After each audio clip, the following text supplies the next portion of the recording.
Hello viewers, இந்த வீடியோவில் எதை பற்றி பார்க்க போகிறோம்னா காய்கறிகள் நீண்ட நாட்கள் கெடாமல் இருக்க என்ன மாதிரி பராமரிப்பு தேவைப்படுதுன்னு பார்க்க போகிறோம்.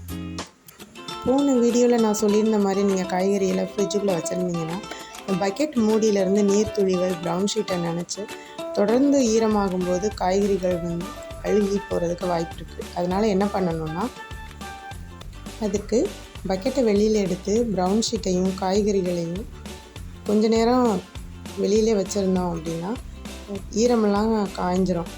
அது ட்ரை ஆனதுக்கப்புறம் பழைய மாதிரி ப்ரௌன் ஷீட்டுக்குள்ளே வச்சு பக்கெட்டில் வச்சுட்டிங்க அப்படின்னா இன்னும் நீண்ட நாளைக்கு காய்கறிகள் அழுகாமல் இருக்கும்.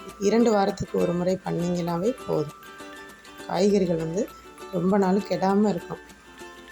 போன வீடியோவோட லிங்கை டிஸ்கிரிப்ஷனில் கொடுத்துருக்கேன், பார்த்துக்கோங்க. நன்றி.